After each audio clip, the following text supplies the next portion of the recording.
This episode is made possible by listeners like you. Your support means everything. Thank you for tuning in.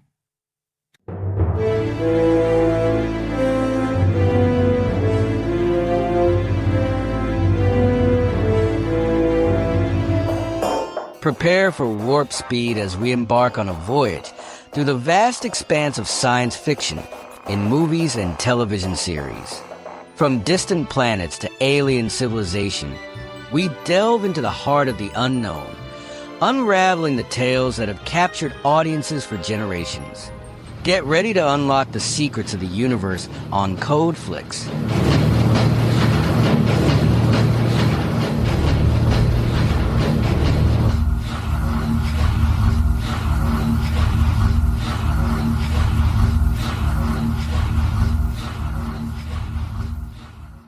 Greetings, fellow sci-fi and fantasy lovers. Welcome to Code Flix, where we explore the TV shows and movies that shape our imaginations.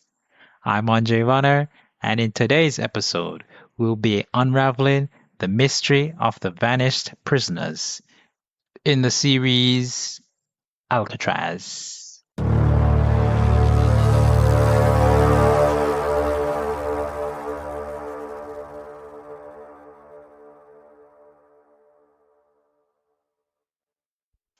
On March 31st, 1963, Alcatraz officially closed. All the prisoners were transferred off the island. Only, that's not what happened. Not at all. This series is one of those mysteries that may never get the resolution it deserves. Honestly, I wish it had continued because it felt like it was cancelled right when things were about to get really interesting. Built on the eerie myths of the real-life Alcatraz prison, it had me hooked from the very start, pulling me deeper with every unanswered question. The premise is chilling. Prisoners from Alcatraz mysteriously vanished decades ago. And now, out of nowhere, they're reappearing. As the investigation unfolds, each revelation only leads to more unsettling questions. The deeper we go, the more it becomes clear that this wasn't some supernatural fluke. It was all part of a secret experiment with massive implications. And just when you think you have a grasp on things, the stakes rise as even more dangerous prisoners return. The series masterfully blends mystery, sci-fi, and suspense, keeping you on edge and desperate for answers that sadly we may never get.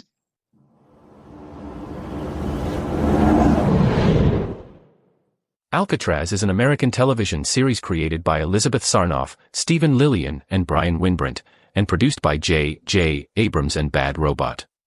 The series premiered on Fox on January 16, 2012, as a mid-season replacement. Switching between eras, the series focuses on the Alcatraz prison, which was shut down in 1963 due to unsafe conditions for its prisoners and guards. The show's premise is that both the prisoners and the guards disappeared in 1963 and have abruptly reappeared in modern-day San Francisco, where they are being tracked down by a government agency to prevent them from committing further crimes while also determining the reasons for their return. The series starred Sarah Jones, Jorge Garcia, Sam Neill, and Parminder Nagra. On May 9, 2012, Fox canceled the series after one season.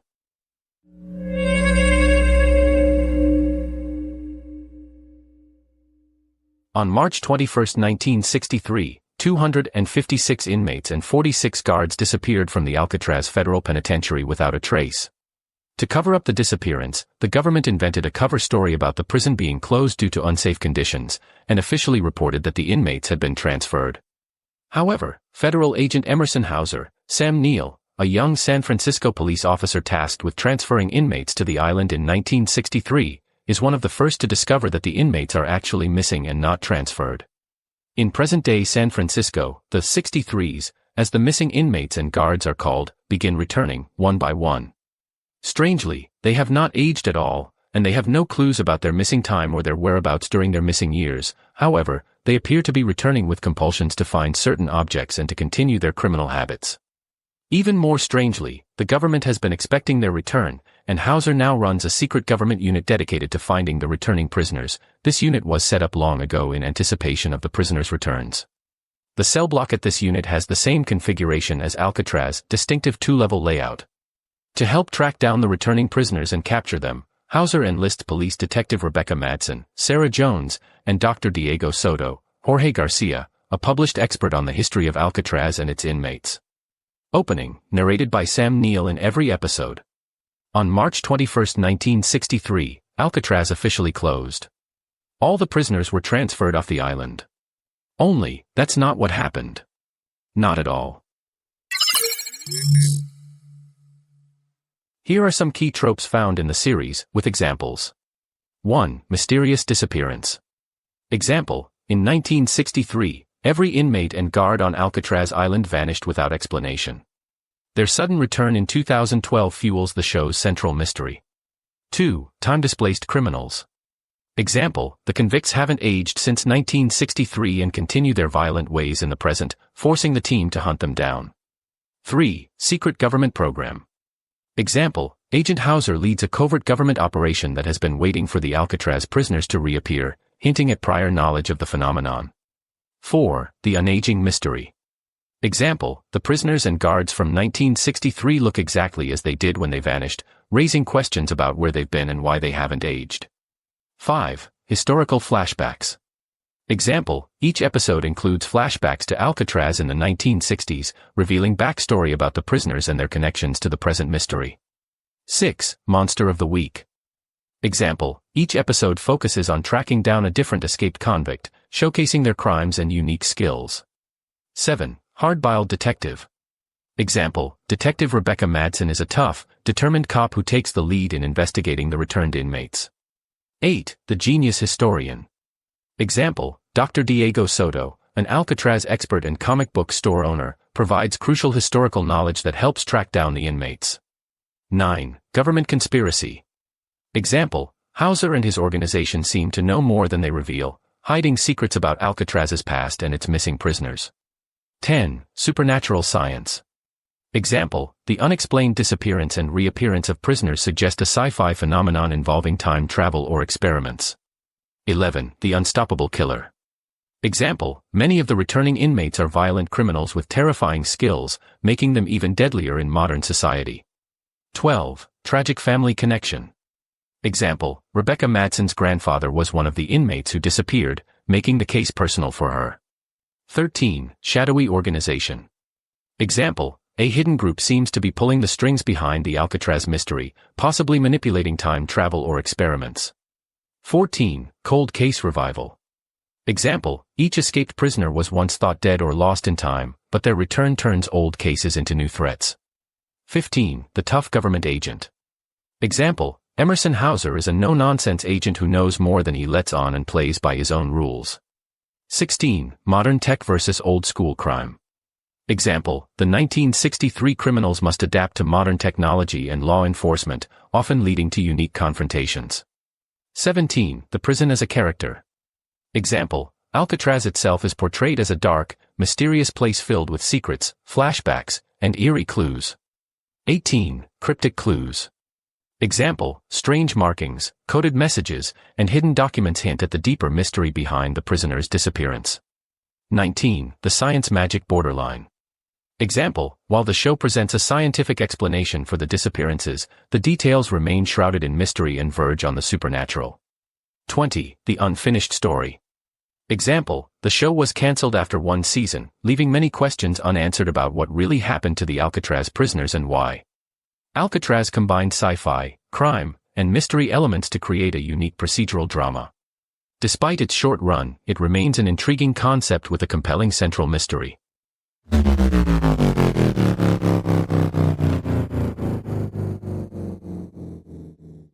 Here are some major themes in the series.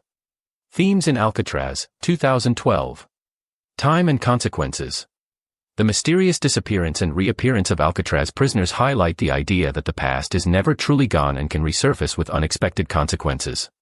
Justice versus vengeance. The show explores the blurred line between seeking justice and personal revenge, as modern-day authorities track down criminals from the past. The power of secrets.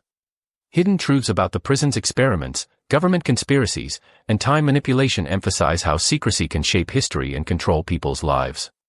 Science fiction versus reality. The series blends historical facts with speculative fiction, questioning how much we truly understand about history, technology, and human behavior. Isolation and redemption. Just as Alcatraz prisoners were physically isolated, many characters are emotionally isolated and seeking redemption for past mistakes. Symbols in Alcatraz. The prison itself. Alcatraz symbolizes both literal confinement and metaphorical imprisonment by one's past and choices. The 63s, missing prisoners, represent unresolved history and the idea that past crimes and injustices never truly disappear. Time displacement. The unexplained time shifts serve as a metaphor for how trauma and the past continue to influence the present. The keys. Throughout the series, special keys hold the secret to unlocking the mystery of Alcatraz, symbolizing knowledge, power, and the potential for revelation. The government conspiracy represents the fear of unchecked authority and the lengths to which institutions will go to conceal the truth. Conclusion. Alcatraz, 2012, is a sci-fi mystery that explores themes of time, justice, and secrecy, using the infamous prison as a backdrop for a larger conspiracy. Through its symbols and storytelling, the show examines how history refuses to stay buried and how confronting the past is the only way to shape the future. Though short-lived, it remains a fascinating blend of crime drama and science fiction.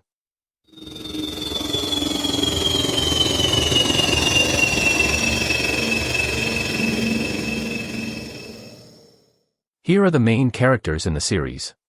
Rebecca Madsen, Sarah Jones, a dedicated San Francisco Police Department homicide detective with personal ties to Alcatraz, as her grandfather was among the vanished inmates. Her determination and personal stakes drive her involvement in uncovering the truth behind the reappearances. en.wikipedia.org. Dr. Diego Doc Soto, Jorge Garcia, an Alcatraz historian, comic book enthusiast, and author who becomes an invaluable asset to the task force due to his extensive knowledge of the prison's history and its inmates. His unique perspective and expertise aid in understanding the complexities of the cases. en.wikipedia.org. Emerson Hauser, Sam Neill, a seasoned FBI agent who has been involved with Alcatraz since the original disappearance in 1963. Leading the task force, Hauser's enigmatic nature and deep knowledge of the prison's secrets add layers of intrigue to the investigation. en.wikipedia.org. Dr. Lucille Lucy Banerjee, Parminder Nagra, a psychiatrist with historical ties to Alcatraz, having served there before the disappearance. Her insights into the inmates' psyches and her connection to Hauser provide depth to the narrative. en.wikipedia.org. Warden Edwin James, Johnny Coyne, the authoritative and complex warden of Alcatraz during the 1960s, whose actions and decisions continue to influence events in the present day. His portrayal adds a layer of historical context to the unfolding mystery. en.wikipedia.org. Deputy Warden E.B. Tiller, Jason Butler Harner, known for his harsh treatment of inmates, Tiller's past interactions with prisoners resurface as the investigation progresses, shedding light on the prison's dark history. en.wikipedia.org. Ray Archer, Robert Forster, Rebecca's great-uncle and a former Alcatraz guard, Archer provides personal insights and historical knowledge that assist the task force in connecting past events to the present mysteries. en.wikipedia.org. The series blends procedural crime-solving elements with science fiction, exploring themes of time displacement, justice, and the enduring impact of past actions on the present.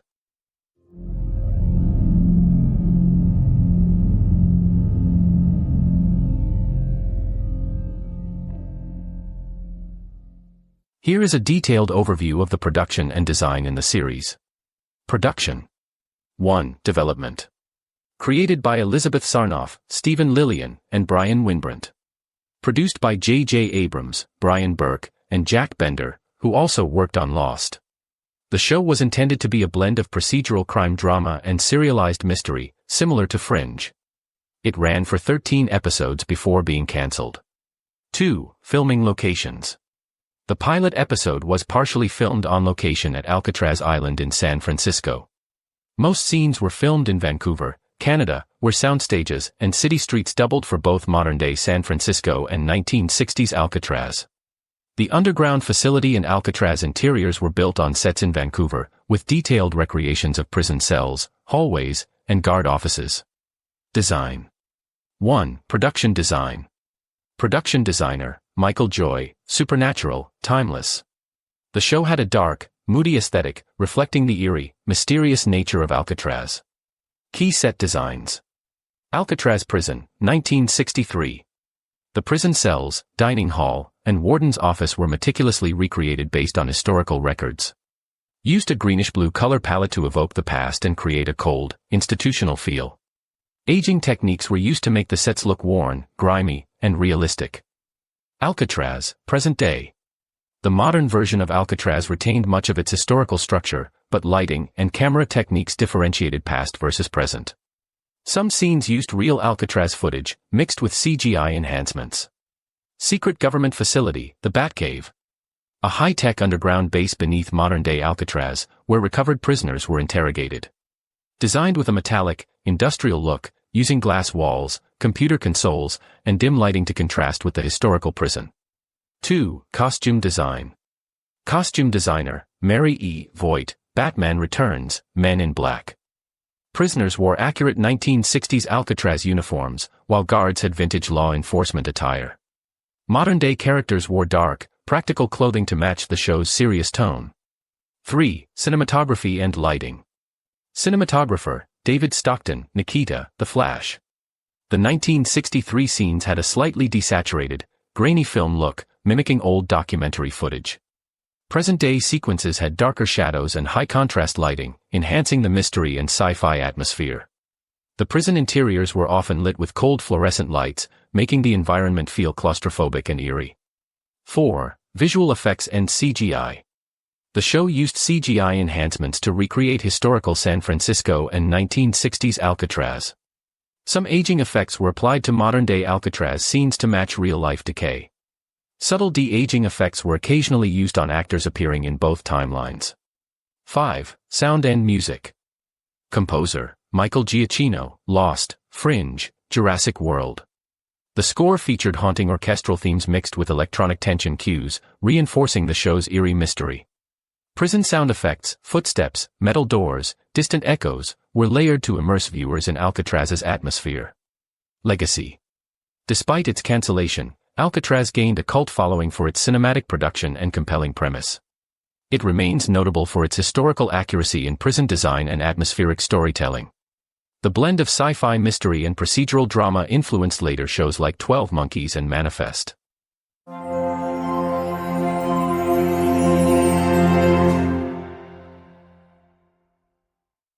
So here are my personal insights and interpretations of Alcatraz, including some favorite episodes, moments, and characters. So this series has several different episodes, 13 episodes in total, and it would have been cancelled because of low ratings, right?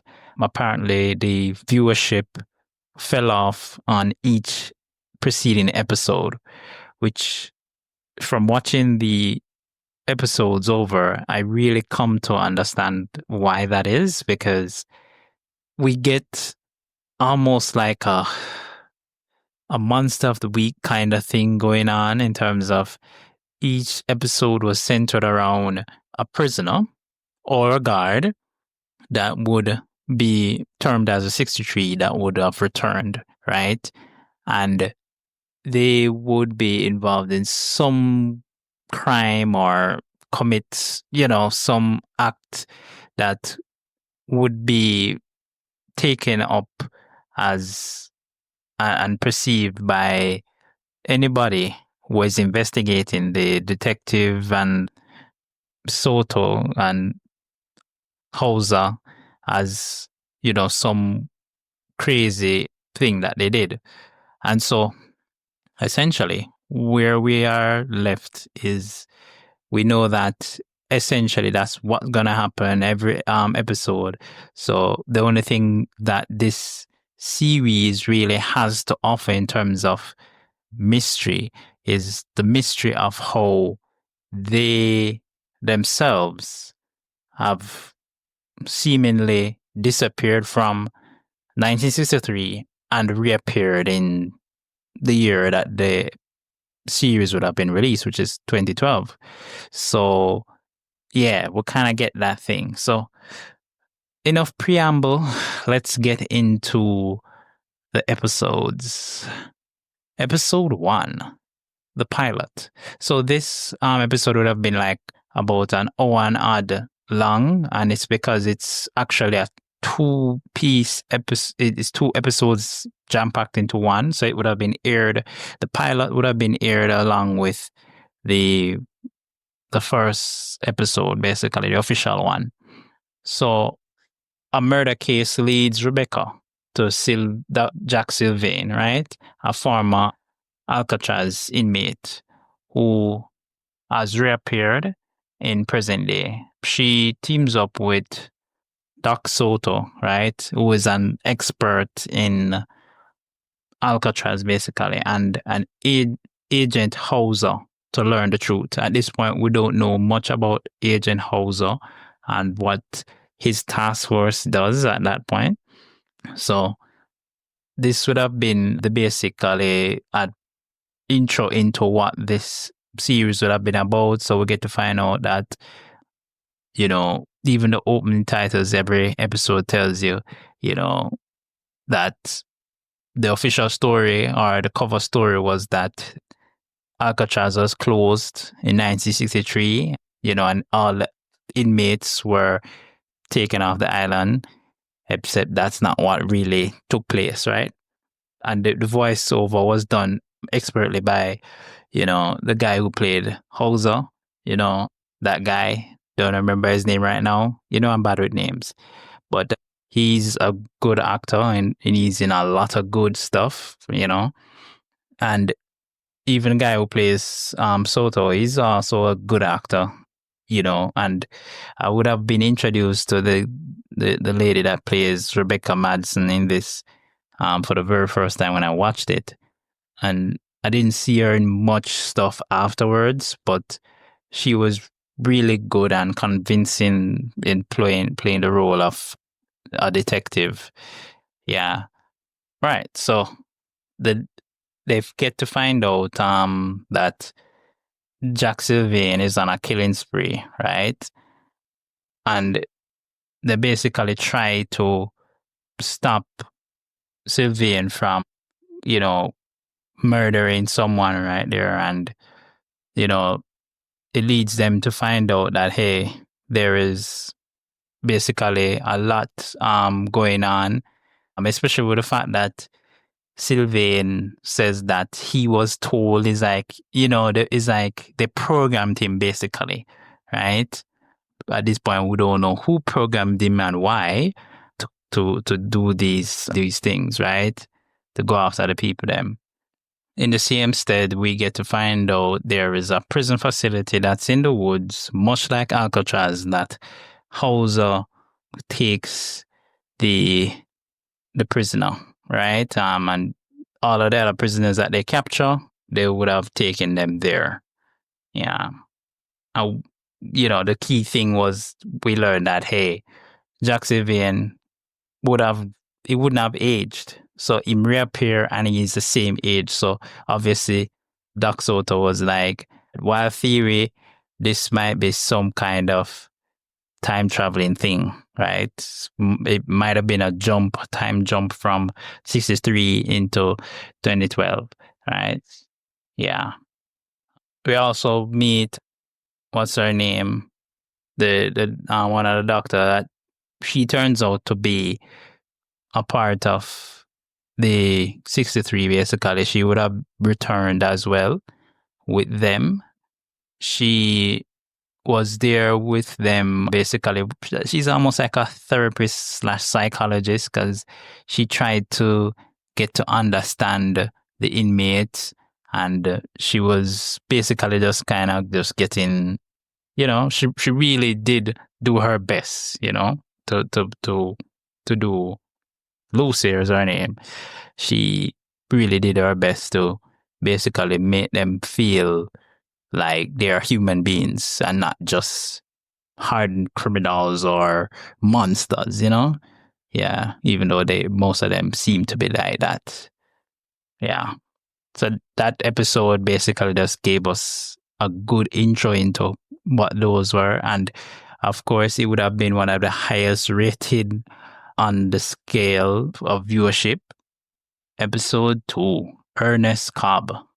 Now, Ernest Cobb is a sniper from 1963.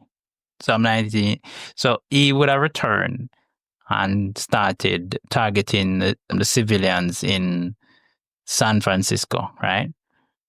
It just seemed like some random behavior at start, right?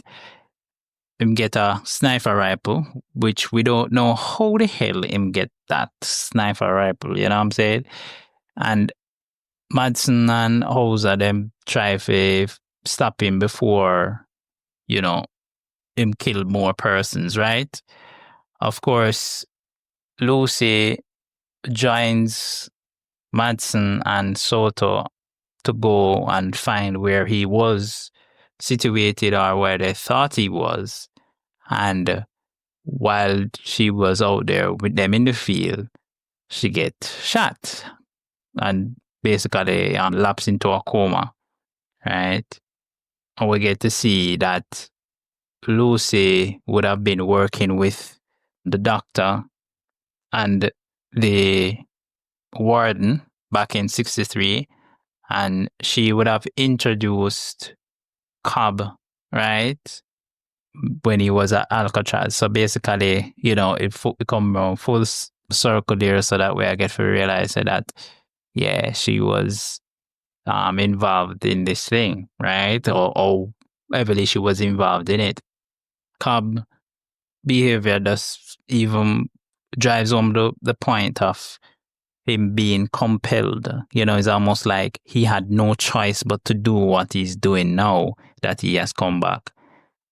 Doc and Rebecca, they, basically find themselves being in smack, in the middle of this thing, and basically have to prove themselves why they are so valuable to this new, task force, right?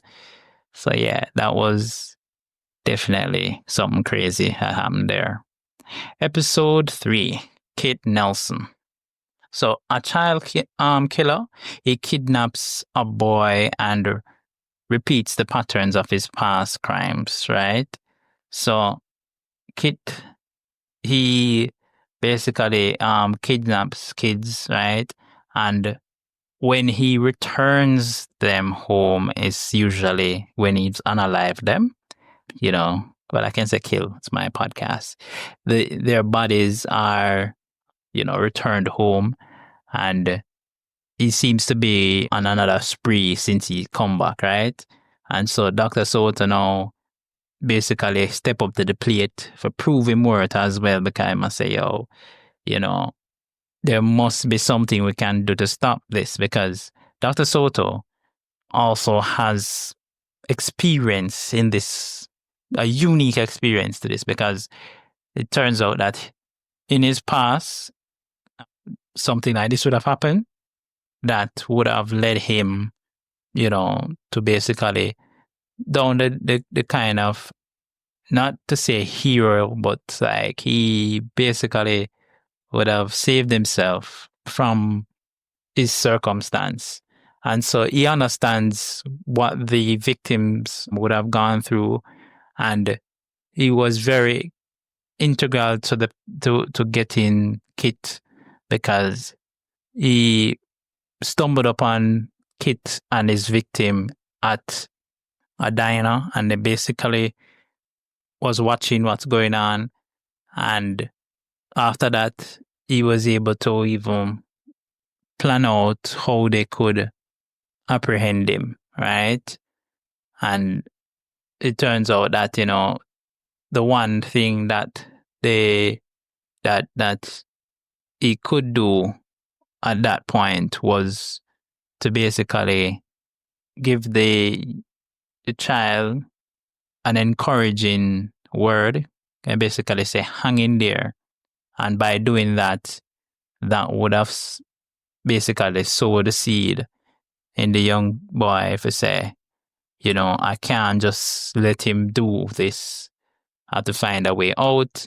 And while he had the young boy captive in the location that he had him, the young boy came up with an idea to take off one of his shoes and knock out the light, run up, he go up a ladder quickly and run.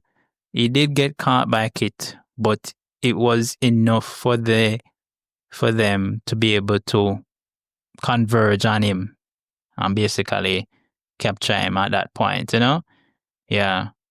And this is where we really see how far Hauser would go with some of these things. It really shows Hauser's deep emotional involvement, and we get to see how Rebecca and that, them grow even closer as partners, basically. Episode 4, Carl Sweeney. So, a charming bank robber returns and begins committing new robberies, right? So, this guy, him charmed the pants off, literally charmed the pants off some ladies at some banks, right? He goes in and basically gets them to take him. I don't know why these ladies them just, goes into the back room, or basically where the safe is, where it is situated near to the vault, basically to make out.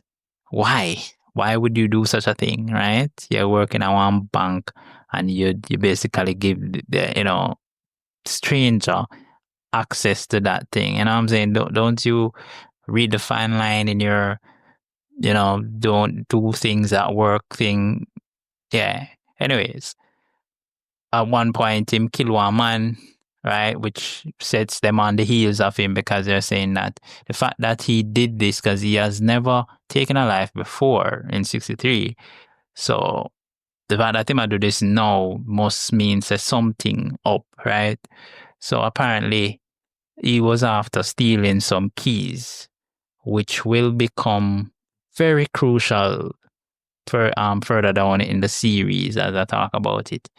So the team start to piece together that basically someone must be coordinating these returnees. There must be someone behind that. And we realize, say, Sweeney has a tracking key with some mysterious properties, Episode 5, Guy Hastings. Hastings, a former guard, returns and search for Ray Archer, Rebecca's uncle. Yeah. So, as I said before, it's not just prisoners. This is our first guard, and he returns from Alcatraz. He was a kind of a hard ass in terms of he was one of the superior guards, and it's not that he was not necessarily violent, but he's way more violent now, right? Than what the team expect. And him even come after Ray. Now Ray would have been, we would have noticed that he would have been a guard at Alcatraz back then as well. So the link come back to him now. So guy now came to find out about his relationship with Tommy Madsen, right? Who I would have mentioned that Tommy would have been Rebecca's grandfather, right? And he's also one of the prisoners who came back, right?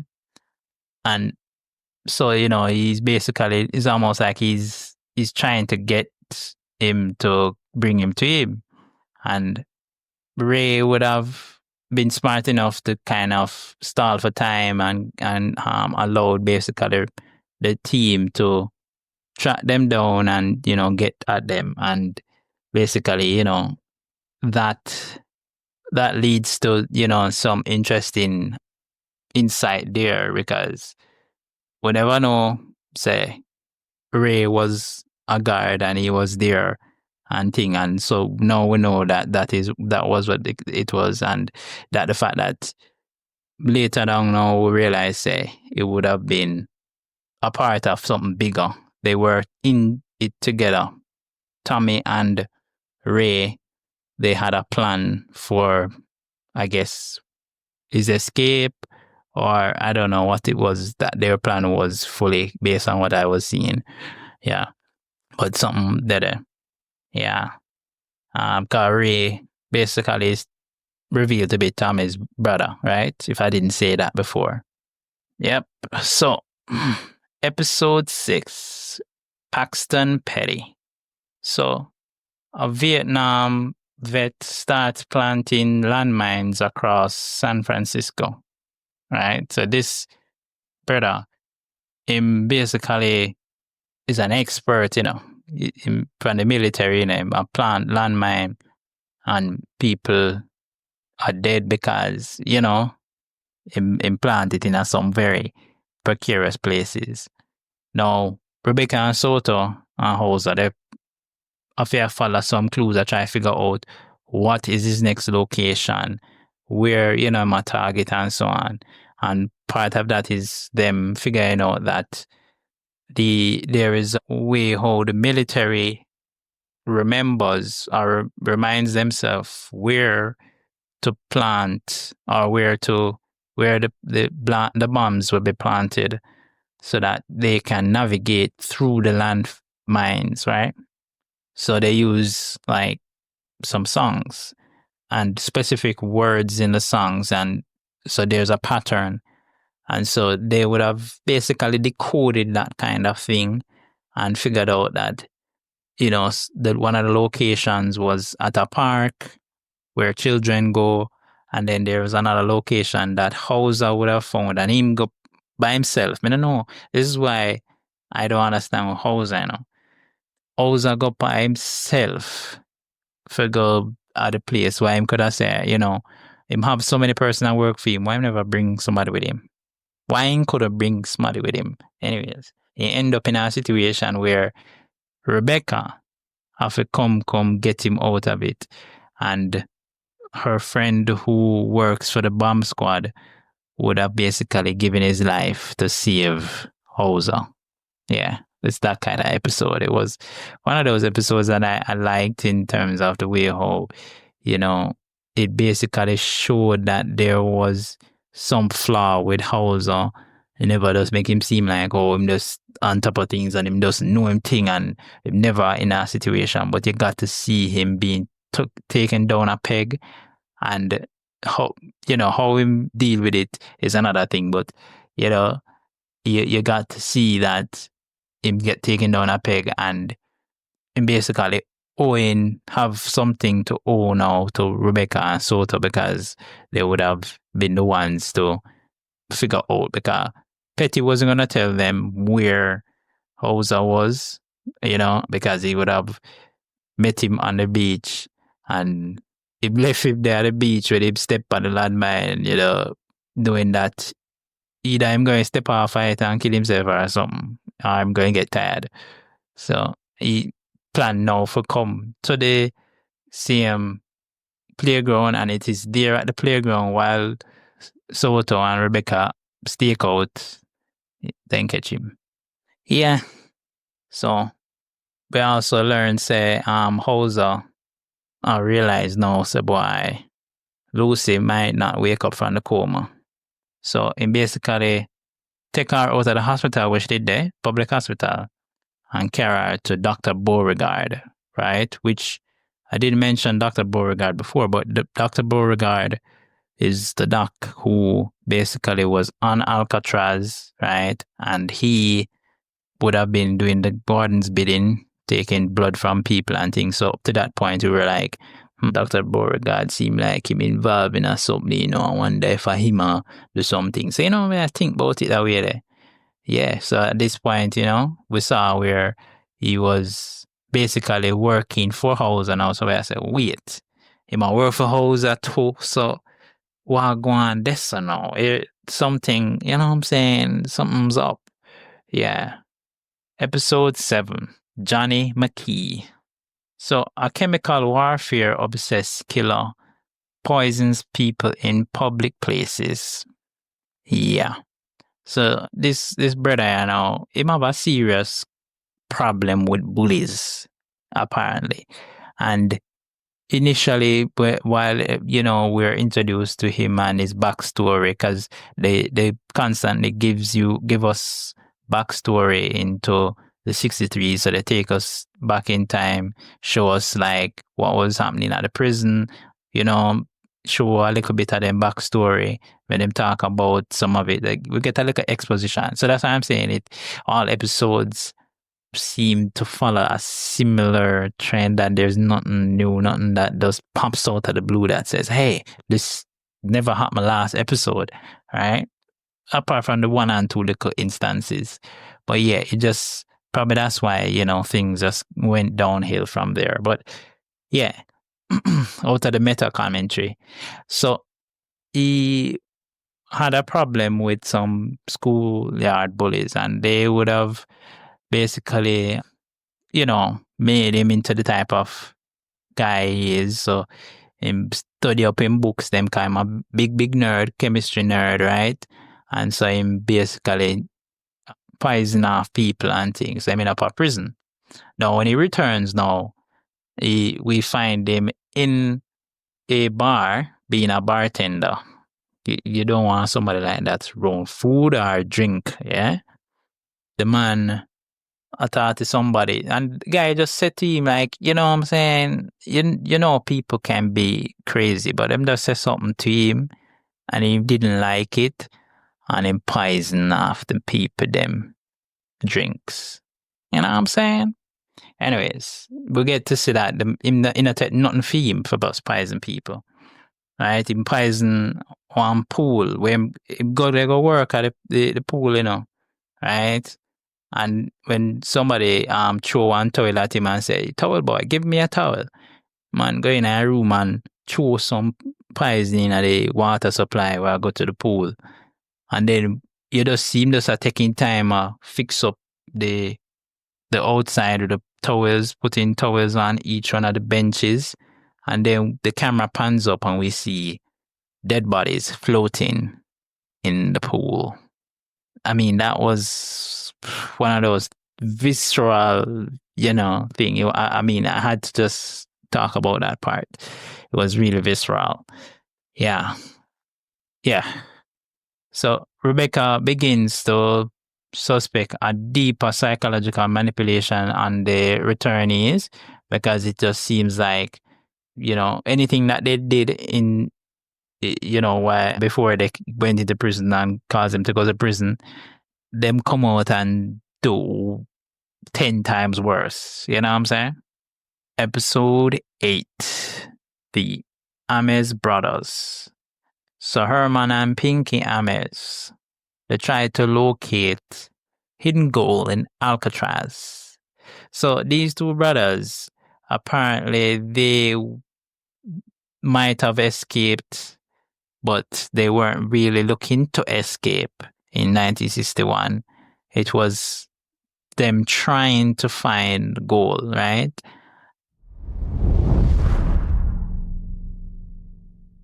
We'll be right back after these messages. If you enjoy this podcast and want to help it grow, I'd love your support. Since it's not monetized, my main goal is to connect with more listeners who share a passion for sci-fi.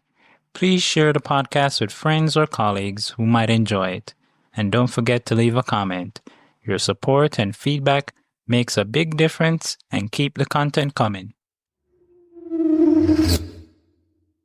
When we return to modern times, Soto is alone and there is like a power trip going on when Rebecca come and see man thing and I say, "I'ma go follow one of the guys that work for Hauser's team that's doing some experiment."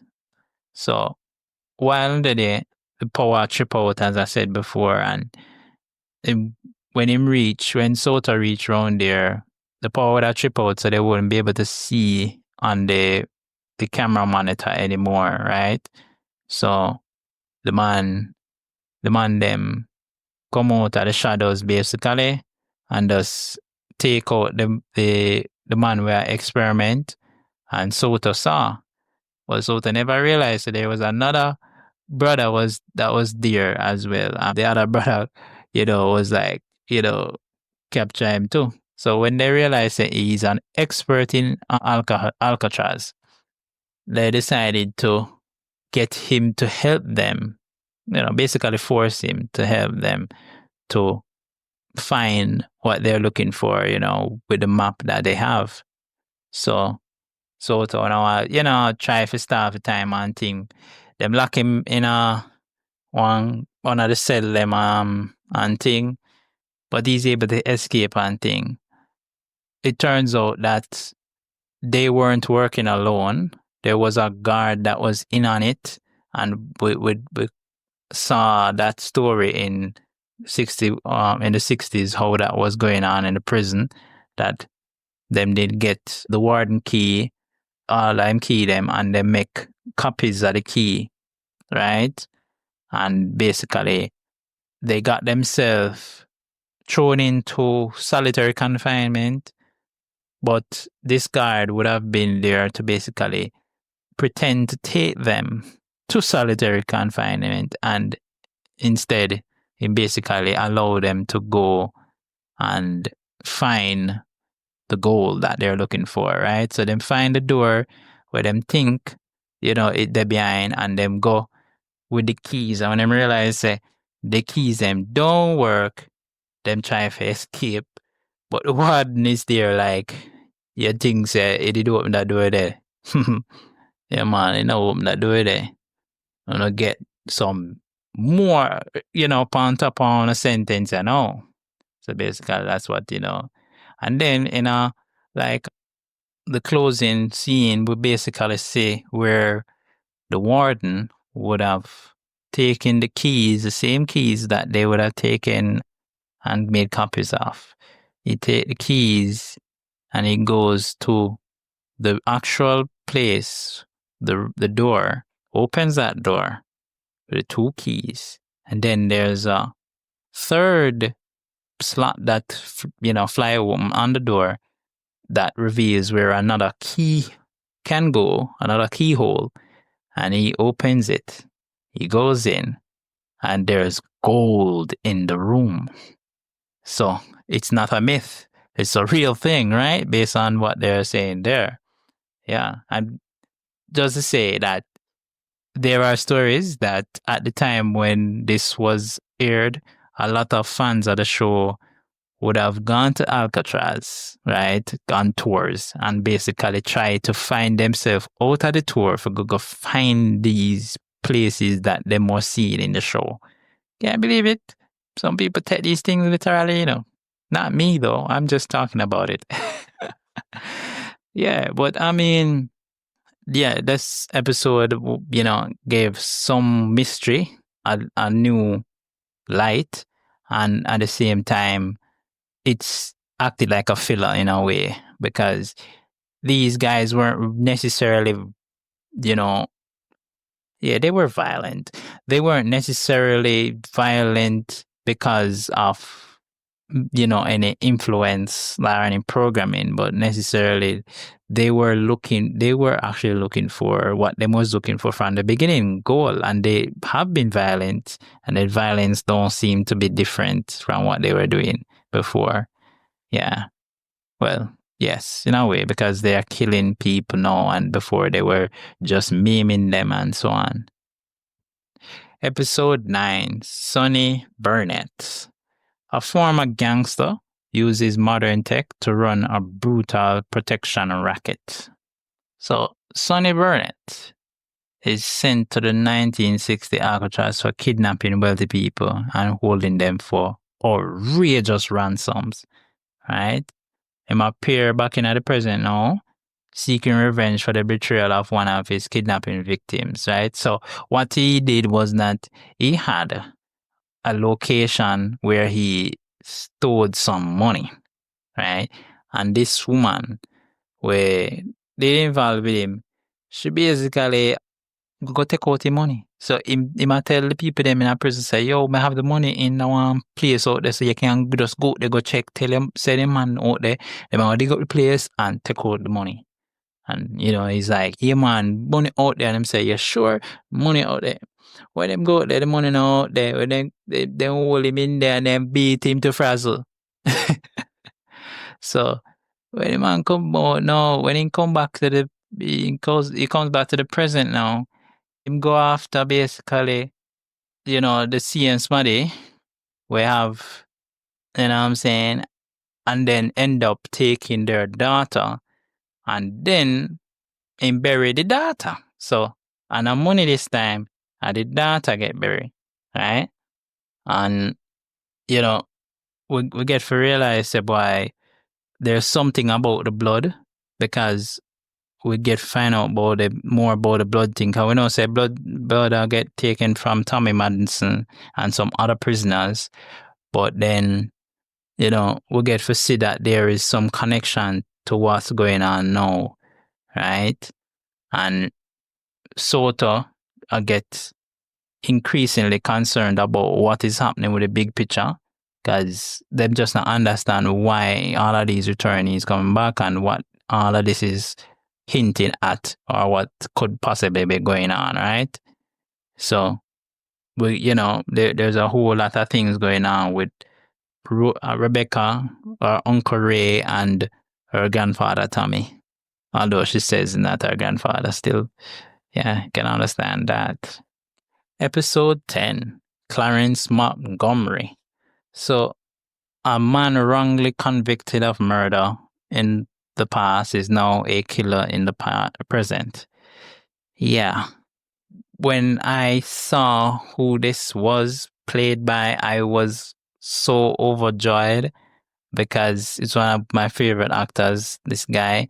And I'm telling you, he expertly plays that role many times. He always have that kind of uniqueness and humbleness in the way he portray the role. And, when I talk about it like this, say it's, because it comes from that place of being, that type of critique. Because I'm telling you, the guy finds himself, the character finds himself in a situation where a woman where them fall in love with, I'm girlfriend basically, but she is a white woman and he's a black woman, and this is the 1960s. And so, say America, and then, what I'm saying? Yeah, that ain't gonna be looked on kindly because you about to be introduced to some serious hurt in the world. And not just because of the emotional hurt, but yeah, you're gonna have some white people be like, yeah, man, black people are, those niggas, we can say that. So don't come for me. And him go to prison, and even in prison, him get treated like the lowest of the low, right? He's good at cooking. He's a chef, right? And the warden, initially when we saw it, it seemed like he was giving him, something to be able to say, yeah, you can still do what you love in here, right? Even though you're confined by the walls of the prison, you can do your cooking thing, and cook for everybody. You're cooking for both, black people and white people, and that shouldn't be a problem, right? Anybody else realize the problem now? Yeah. So of course, many of the inmates, the white inmates, they don't like that. Oh, there are a few of the black people who don't like it either. But you know what I'm saying?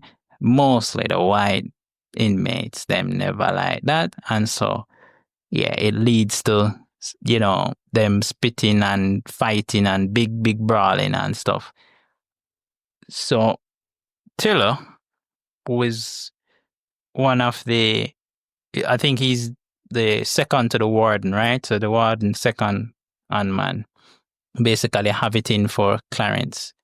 And they basically, in no uncertain terms, and tell him, say, yo, me not think you're kind, whatever, right? And him going like say I try to give him advice and whatever, but he was really being out there with it that he's basically racist against this man. And it essentially put him in a situation where he gets taken advantage of by Dr. Beauregard. Yeah, him again. So Dr. Beauregard set him up with some electrode kind of thing. So it's like some electroshock therapy kind of thing and some screen. It kind of gives you the, programming vibe, like a program. You know what I'm saying? Beauregard set him on a path there to become a violent criminal. And so that's why he comes back now to the present to do what he's doing. He's literally killing white girls in the same manner, posing them body in the same manner. And for them to show a proof of concept and for Beauregard to show a proof of concept to the warden, he put Clarence in a situation with another inmate that was very annoying, but he never really deserved the death still. But him slashed the guy throat and pose him body. And of course, they saw everything and then put him in a solitary confinement.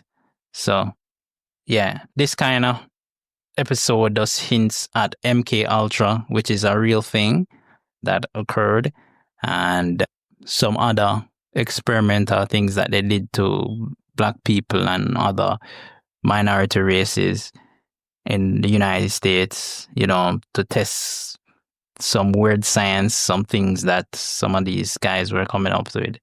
Yeah, kind of gave Manchurian Candidate vibes as well. Stay tuned for that. That will be an episode later on, hopefully in the series of podcasts. Yeah, so the way how it ends, I didn't, particularly enjoy it, but I think it was a good ending for this particular character because we see where he was innocent. The man get exonerated, in the present, right, for the crime, the original crime that happened, because they found evidence that cleared him, and it could have cleared him from them time there, but they need to hold on to the evidence apparently for that reason, I guess.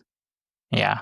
So they exonerate him in the future, but in the present, and this is after he died anyways, because the guy who him confide, and thing and tell him basically beg him, say, me no want them take me in. Me really no want to go to prison again. But I think me can manage it basically. And not only that, them are going to use me because the fact say, them program me that way here, them set me that way here, I am no longer myself.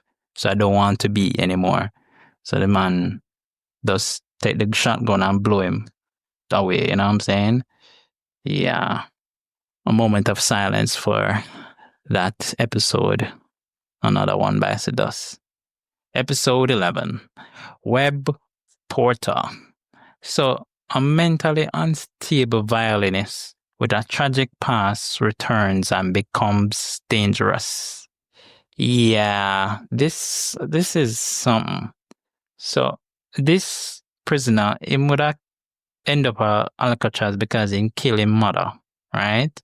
Who tried to drown him when he was younger, right?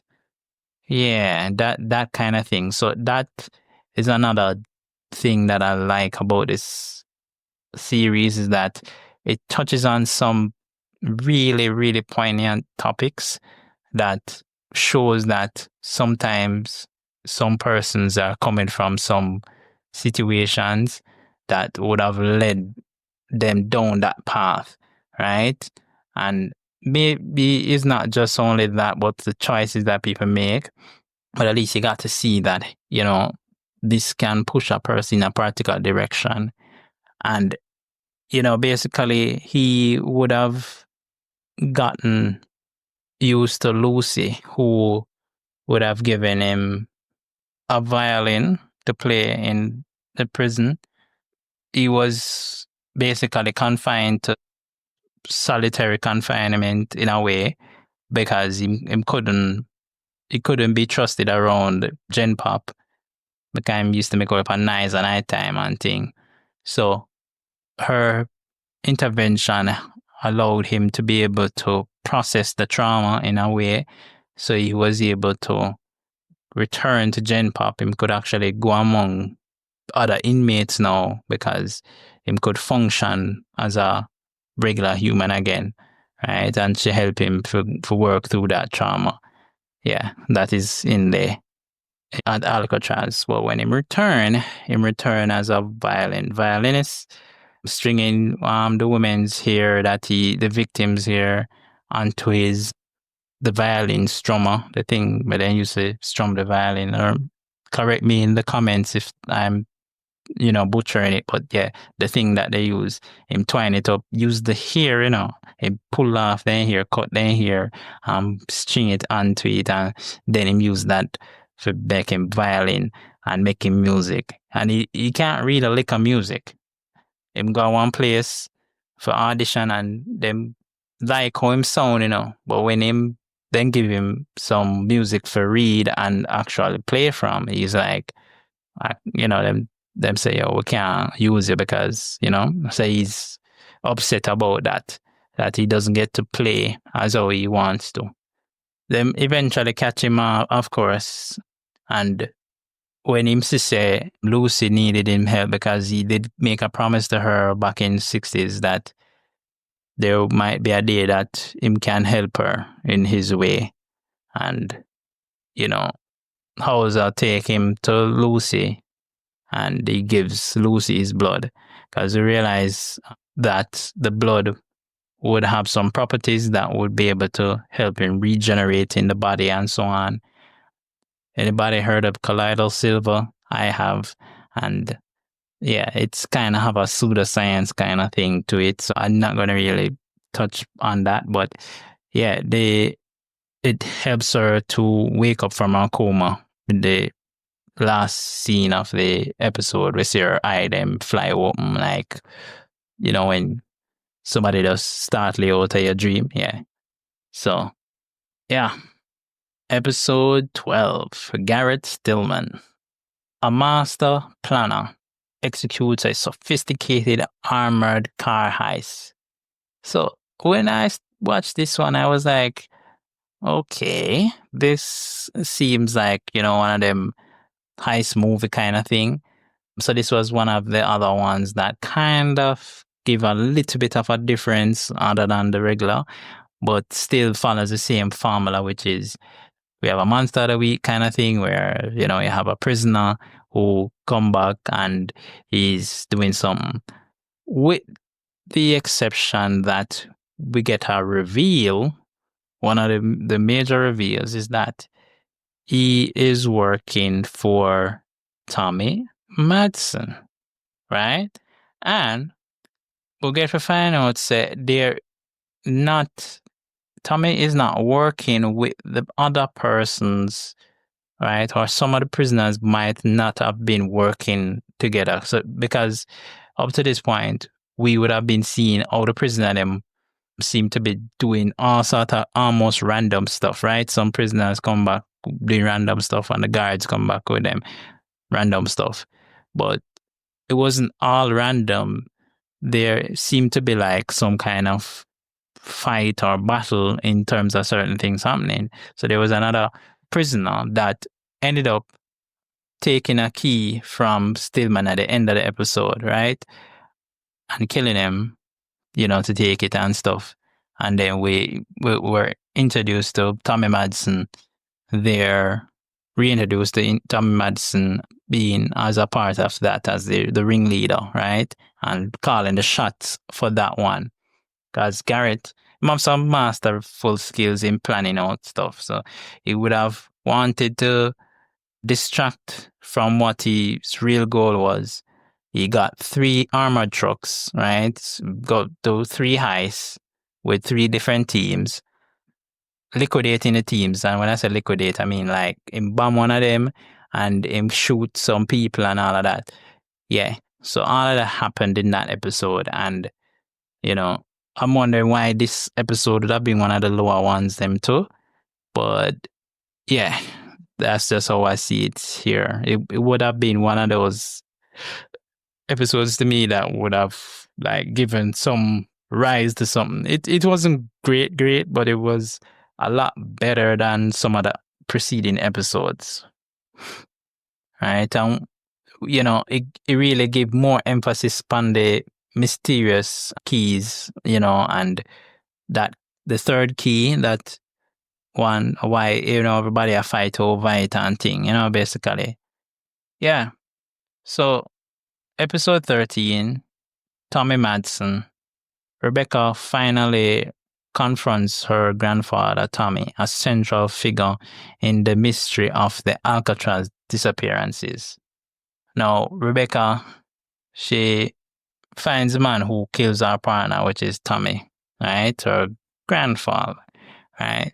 And this is after he would have been basically on the run from them and trying to find the third key, which he figured out was with the other prisoner. And that prisoner would have checked himself into mental asylum, basically to hide it and so on, hide himself. He goes to this guy's house, or realizes that guy's wife actually works at the institution. And so he gets her to take him into that place and stuff. So Rebecca and the team, they would have gotten to the location where the guy just jumped through the window. So him jump through the window and literally them get there just at that same time. And Rebecca basically run after Tommy because he might run away, jump in a car. She heist one car for somebody, and follow him and thing. And she draw him from the wreckage when the car crashed and had him at gunpoint, I was like, I don't understand how it happened, but she got stabbed, right? The man basically maneuver and stab her, right? Her one grandfather. And after him, the dead here, I try to talk her up and I tell her, say, our family died and all of these things. And then, basically they found the key on the dead body of the prisoner. Hauser take the key and go open the door that is at Alcatraz that they would have found in previous episode. Rebecca seems to flatline on the table, right? A whole heap of little things left in another episode and with a big question mark, right? So the key things in the episode was that Tommy stabbed Rebecca, leaving her dying. Lucy and Hauser, they prepare to continue the mission. Some of the major revelations suggest that there's some kind of time travel going on, some experimentation, some genetic manipulation. Yeah, because when they enter that room, the warden's room, basically, when they enter the room, they find some consoles, some old-timey consoles, and they find a map. And when Lucy touches it, it seems to activate it, and we see some lights on it for a different location. It's a map of the USA.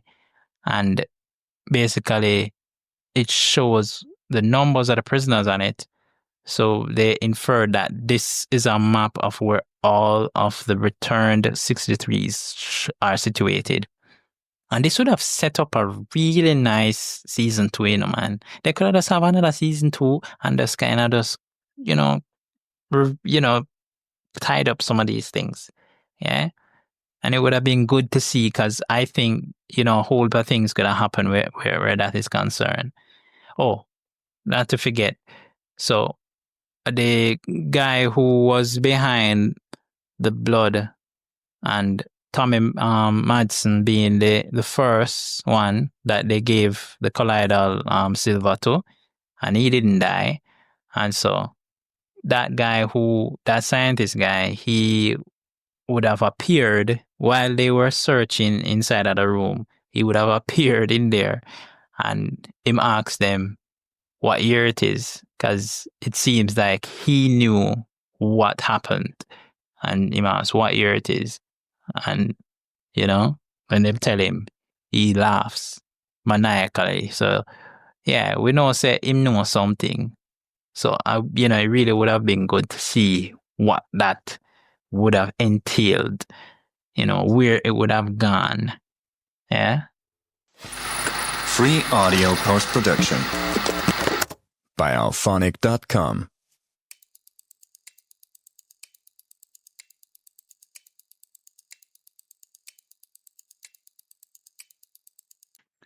So here are my theories about unresolved mysteries and plot points. So this series, as I said, it's cancelled and it had such a great premise and perhaps, it just needed some time.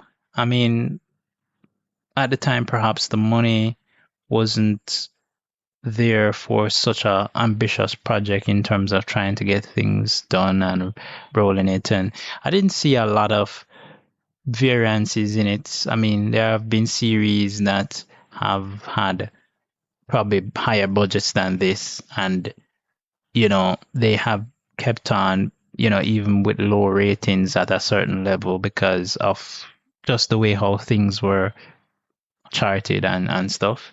And perhaps having gone through so many of these things, maybe I'm a little bit biased, but I think that especially when you have such an overarching message, in a series like this, where you have like the plight of the prisoners in a system where, they think that punishment should fish the crime, So basically they're showing that Alcatraz in the 1960s shows the old way of of things happening and what would have been taking place at that time and how prisoners were not treated as humanely. And perhaps even up to now, there might be some prisoners and some prisons that are not treated in a certain sense the best way as humanely as possible. Right? And I think that torture would probably humiliate or rehabilitate prisoners. It more humiliate them more than for rehabilitate them, right? And make them even be more hardened criminals, make them into violent offenders. That's the overall message, Basically, them time they never so bad, but them go to prison, them spend much years, and them learn how to be worse criminals. So when they come out into society, they are no better. They are worse. 10 times worse than what, or who they were when they went in. Take for instance the character that they have as Clarence Montgomery. Black man, never done nothing, was an innocent man going in, and because of his skin, because of who he is and what he represents, he is chastised and basically pushed down this path and basically keeps, repeating his line was, I'm just going to be what they say I am. I am nothing else. I am what they say I am. And racism play one big role in how some of the prisoners were treated, right? Even if they were never proven guilty. Yeah. Then, basically, you're black, you wear a tattoo, you look a certain way, prison for you. Anyways, as usual, I have a few questions, especially when it comes to a series like this that has been left up in the air with a cliffhanger like this. And one of the questions that I started out with was where were the prisoners returning from? Right, in terms of where were they? What happened literally on the island in 1963 when they were supposedly, air quotes, transferred off the island? Why are they returning? And even though the show it episodically seems to kind of give you prisoner by prisoner, it's a possibility that, and later down the line, we realize that there were even prisoners that were there for almost months. So it's possible that they might have all came back at the same time, or they might have been coming back piece a piece, as in different places. They're just popping up like weeds here, there, and everywhere. Now, one of the questions I had was what were the experiments for? The experiments with Tommy, the experiments with some of the other prisoners, the things that they put them through. And basically, I think the way how things were going, it seemed as if it was just a precursor to what they were trying to do. They were setting up these prisoners. They're basically trying to find the cream of the crop, the ones that they could use in the way that they have been doing. So they were subjecting them to these harsh conditions and experiments and mind games and stuff. And that's why the warden allowed the psychologist Lucy to be there, a part of it. That's why they allow certain people there to do certain things. The warden knew that there were some things that were happening, underhanded stuff happening in there, right? He knew who was doing what and when they were doing it, but he allowed certain things to happen because he was trying to keep certain things running. He was just running the ship, and him just basically say, all right, I'm gonna use you like how you did there, do you think I don't know what you're doing, but I'm gonna do I'm gonna make sure say may I use you for my ends. And yeah, I would have asked the question as well, who are the ones that were setting up these prisoners' mission? And we kind of get a hint at some of it, and we saw where Tommy was setting up some of the guys' mission, but we don't get to find out who actually gave the gun to the sniper, who provided the bomb specialist with, the things that he needed, all of them little things there, right? All of them little things there. Who it is that Sylvain was talking about, and him said, they are telling me who is he referencing, because it could be the warden at this point based on what we learn in the end there, but it could be other prisoners or guards, right? It could have been. These are some of the things it could have been. Right. One of the things that really I was confused about at times, especially Hauser's role in things as well. I know he has a task force. He's heading up the task force. Why was it that he didn't want, or they didn't talk about what the other persons were doing on the task force? And I mean, I understand that you're probably doing like a compartmentalization kind of thing and having, delegating work to different departments, right? Fine. But when you do it in such a manner where people still know what happened, they just know say that somebody over there so do something, but they don't know what them doing. But it wasn't like super secret or super hard to not hide these things, right? And then you get to realize why it seems like Hauser, that he mentioned the president, seemed like him have a mission from the president of the United States, and and possibly means that he was given this task force as his own thing, because we don't see anybody, we never see him directly report to anybody, except for that one time when him asked the guy if he do the thing there upon the news, and him come out and him talk and about Clarence Montgomery. But other than that, we don't get to see anything. And the guy, the soldier guy with it upon the plane in another episode, they were basically say you need to brief your team, right? It's like you need to do it now.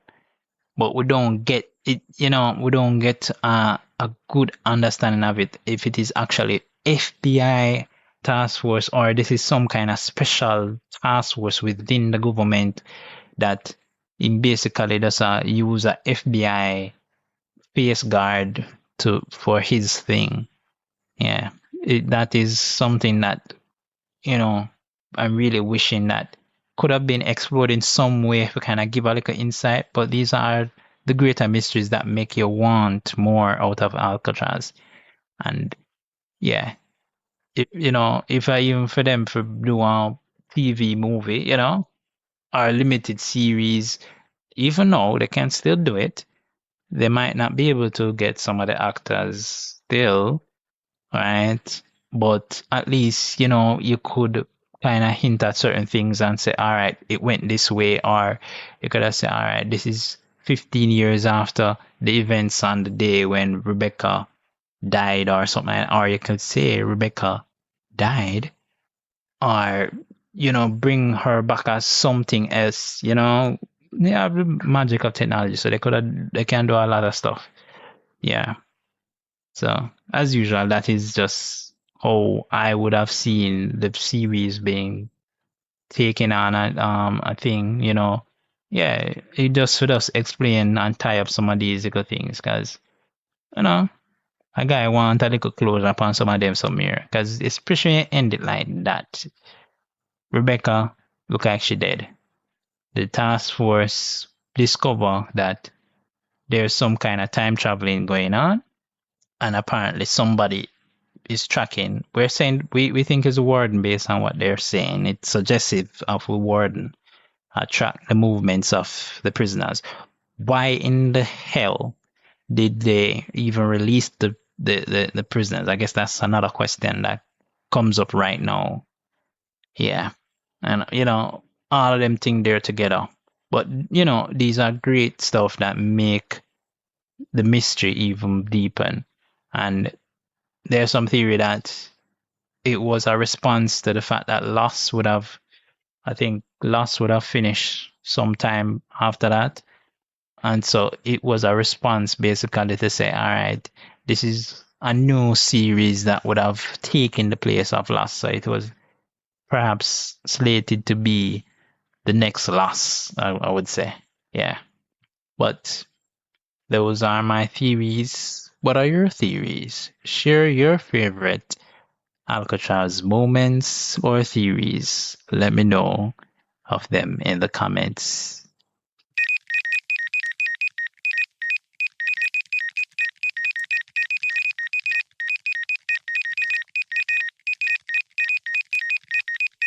So in this episode, we looked at Alcatraz, unraveling the mystery of the vanished prisoners.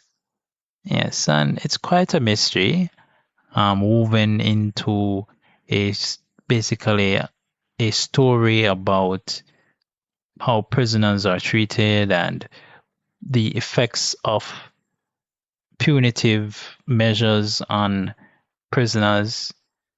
And I think it's a dangerous road that society has taken in the way how we rehabilitate or seek to rehabilitate the worst of the worst, feeling as if this will stem the tide or perhaps stop others from offending or reoffending. Many times it only enhances the chances of that happening because it allows these persons to basically eat a free meal while they learn how to do or not to do certain things to not be caught or to do worse.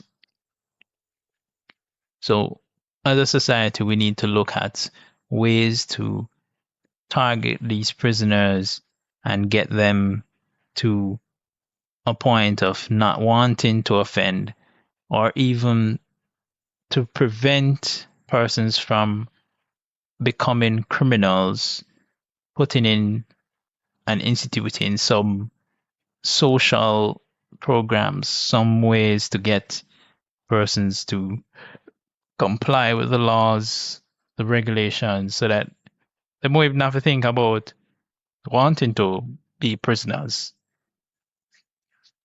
That's it.